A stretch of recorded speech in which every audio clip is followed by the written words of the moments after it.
আসসালামু আলাইকুম প্রিয় দর্শক, কেমন আছেন সবাই? আজকে দারুণ সুস্বাদু একটা রেসিপি নিয়ে চলে এলাম। তৈরি করে দেখাচ্ছি গরুর মাংসের কোফতা কারি। অসম্ভব মজাদার এই কোফতা কারির রেসিপিটা কিন্তু খুবই সহজ।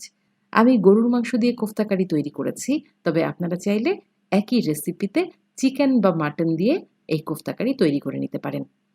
কোফতা কারি তৈরির জন্য প্রথমেই আমি কোফতা রেডি করে নেব।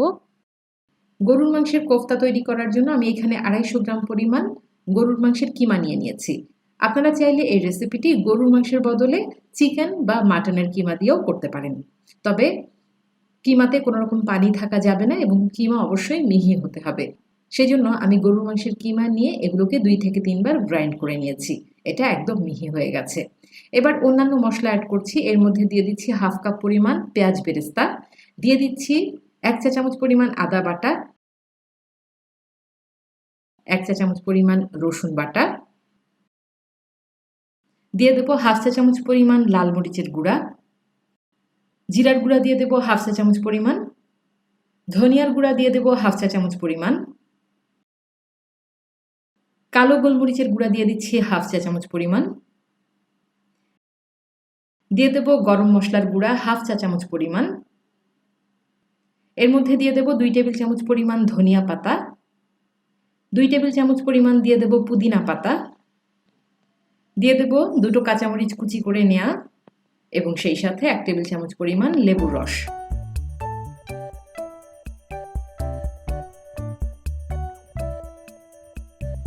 এই উপকরণগুলো দিয়ে আমি একটু মেখে নিলাম।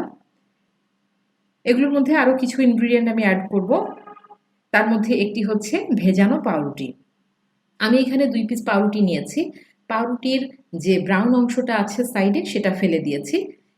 এখন এই পাউরুটিটাকে আমি ভিজিয়ে নিচ্ছি।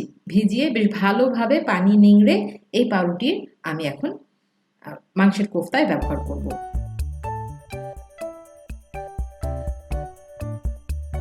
সেই সাথে এর মধ্যে দিয়ে দেব অর্ধেকটা ডিম।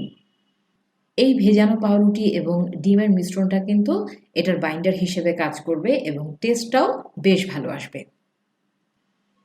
আমি কিন্তু এখনো লবণ দেইনি। এবার স্বাদ মতো লবণ অ্যাড করে দেবো। আমি এখানে 1 চা চামচ পরিমাণ লবণ দিয়ে দিচ্ছি। এবার সমস্ত উপকরণ বেশ ভালোভাবে মেখে নিতে হবে। হাত দিয়ে ভালোভাবে মাখার পরেও আমার মনে হচ্ছে যদি আমি এটা গ্রাইন্ড করে নেই একবার, তাহলে এর ফলাফলটা আরও ভালো আসবে।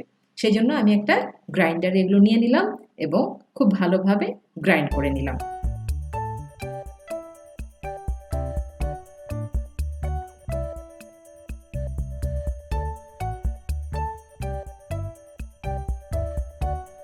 দেখতে পাচ্ছেন এবার কি চমৎকারভাবে সমস্ত উপকরণ একসাথে মিশে গেছে।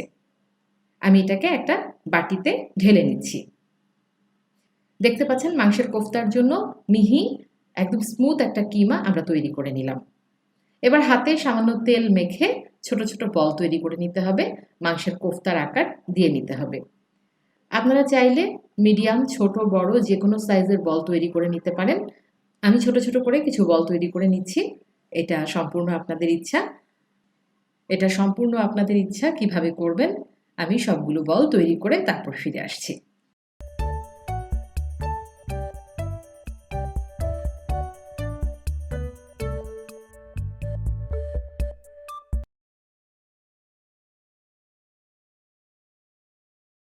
এবার আপনি যদি এগুলো ফ্রোজেন করতে চান, এই অবস্থায় আপনি এগুলোকে ডিপ ফ্রিজে রেখে দেবেন 2 থেকে 3 ঘন্টার জন্য। এগুলো যখন কিছুটা শক্ত হয়ে আসবে, সেই পর্যায়ে এগুলোকে আপনারা জিপলক ব্যাগে ঢুকিয়ে রেখে দিতে পারেন। তারপর যখন ভাজার প্রয়োজন পড়বে, এগুলো ডিপ ফ্রিজ থেকে আধা ঘন্টা আগে নামিয়ে নেবেন। এগুলো ডিফ্রস্ট হয়ে গেলে তারপরে ভেজে নিতে হবে। আমি এখন কোফতাগুলো ভেজে নেব। এর জন্য একটা কড়াইতে আমি পর্যাপ্ত পরিমাণ তেল দিয়ে নিয়েছি। একটু ডুবো তেলে ভেজে নেব। তেলটা যখন কিছুটা গরম হয়ে আসবে, এবার একে একে সমস্ত মাংসের বলগুলো আমি দিয়ে দেবো। তবে একবারে সবগুলো বল দেবো না, আমি 2টো ব্যাচে এই বলগুলোকে ভেজে নেব। যেহেতু একদম মিহিভাবে মাংসের কিমাটা তৈরি করা হয়েছে, এগুলো হতে কিন্তু একদমই বেশি সময় লাগবে না। 6 থেকে 7 মিনিটের মধ্যে এই মাংসের কোফতাগুলো কিন্তু একদম তৈরি হয়ে যাবে। আপনারা চাইলে কিন্তু এবার ঈদে বিরিয়ানি পোলাওর সাথে এই গরুর মাংসের কোফতাটা রাখতে পারেন। অসম্ভব মজাদার আর খেতে তো দারুণ। এটা যারা খেয়েছেন আমরা সবাই জানি। তো আমি এই বলগুলোকে এখন মিডিয়াম হিটে ভেজে নিচ্ছি। আমি দুটো ব্যাচে মাংসের কোফতাগুলো ভেজে নিয়েছি। প্রিয় দর্শক, দেখলেন তো কত সহজে তৈরি হয়ে গেল গরুর মাংসের কোফতা। আপনারা চাইলে চিকেন বা মাটন দিয়েও এই কোফতা তৈরি করে নিতে পারেন। তৈরি হয়ে গেল আমার গরুর মাংসের কোফতা। এবার আমি এর জন্য গ্রেভি তৈরি করে নেব। গ্রেভি তৈরির জন্য আমি চুলায় একটা প্যান বসিয়ে দিয়েছি। দিয়ে দেব 4 টেবিল চামচ পরিমাণ সয়াবিন তেল। তেলটা গরম হয়ে এলে আমি এর মধ্যে দিয়ে দেব হাফ কাপ পরিমাণ পেঁয়াজ বাটা। পেঁয়াজ বাটাটাকে একটু ভালোভাবে ভুনে নেব। চুলার জাল মাঝারি অবস্থায় রেখে পেঁয়াজটাকে ভালোভাবে ভুনে এর মধ্যে আমি দিয়ে দেব 1 চা চামচ পরিমাণ আদা বাটা এবং 1 চা চামচ পরিমাণ রসুন বাটা। আদা রসুনটাকেও পেঁয়াজের সাথে বেশ ভালোভাবে ভুনে নেব। আদা রসুন যখন বেশ ভালোভাবে ভুনা হয়ে গেল, এর মধ্যে আমি দিয়ে দেব হাফ কাপ পরিমাণ টমেটো পেস্ট। আমি দুটো টমেটোকে সামান্য একটু পানি দিয়ে ব্লেন্ড করে নিয়েছি। এটা পেস্ট হয়ে গেছে। এখানে আমি হাফ কাপ পরিমাণ টমেটো পেস্ট ব্যবহার করছি। এবার এর মধ্যে আমি গুঁড়া মশলা দিয়ে দেব।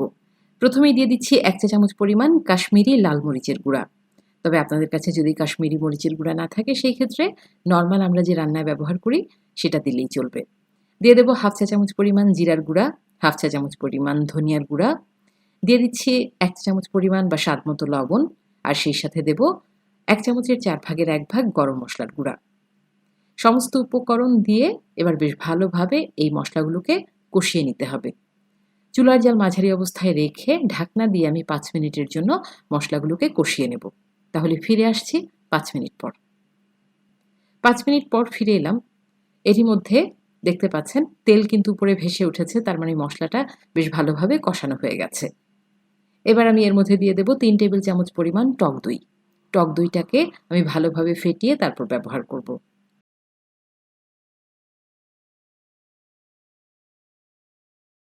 3 টেবিল চামচ পরিমাণ টক দই দিয়ে দিলাম, সেই সাথে দিয়ে দিচ্ছি 3 টেবিল চামচ পরিমাণ বাদাম বাটা।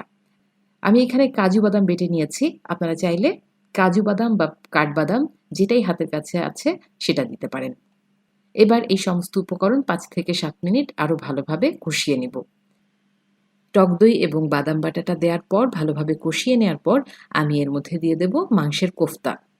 একে একে সবগুলো কোফতা আমি এর মধ্যে দিয়ে দিচ্ছি। প্রিয় দর্শক, অসম্ভব মজাদার হয় এই কোফতা কারি। আপনারা চাইলে যে কোনো উৎসব আয়োজনে অনায়াসেই তৈরি করে নিতে পারেন অসাধারণ স্বাদের এই কোফতা কারি। কোফতাগুলো দিয়ে দেওয়ার পর আমি এটাকে ঢাকনা দিয়ে 5 মিনিট রান্না করে নিচ্ছি। তাহলে ফিরে আসছি 5 মিনিট পর।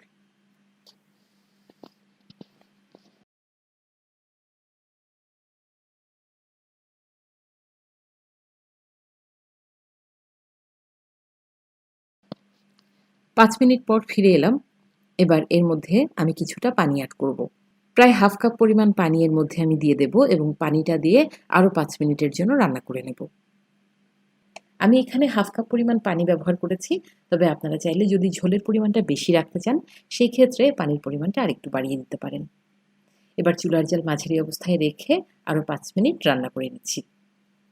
5 মিনিট পর আমি এর মধ্যে এখন দিয়ে দেব হাফ চা চামচ পরিমাণ চিনি। টক দইয়ের স্বাদটাকে ব্যালেন্স করার জন্য আমি এখানে হাফ চা চামচ পরিমাণ চিনি দিয়ে দিলাম। সেই সাথে দিয়ে দিচ্ছি 5 থেকে 6টা কাঁচামরিচ এবং 1 মুঠো পরিমাণ ধনিয়া পাতা। আর 1 থেকে 2 মিনিট একটু নেড়েচেড়ে আমি চুলার জালটা বন্ধ করে দিচ্ছি। প্রিয় দর্শক, তৈরি হয়ে গেল দারুণ সুস্বাদু গরুর মাংসের কোফতা কারি। অবশ্যই রেসিপিটা ফলো করে বাড়িতে তৈরি করবেন। রেসিপি ভালো লেগে থাকলে আমার ভিডিওর নিচে একটি লাইক দেবেন। ভিডিও রিলেটেড কোনো কোশ্চেন থাকলে কমেন্টস বক্সে কমেন্টস করে জানাবেন। আর নিত্য নতুন আরও অনেক ভিডিও পেতে আমার চ্যানেলটি সাবস্ক্রাইব করার অনুরোধ রইল। সবাই অনেক ভালো থাকবেন। পরবর্তীতে নতুন কোনো রেসিপি নিয়ে আবার হাজির হয়ে যাব। সবাই ভালো থাকুন, সুস্থ থাকুন। আল্লাহ হাফেজ।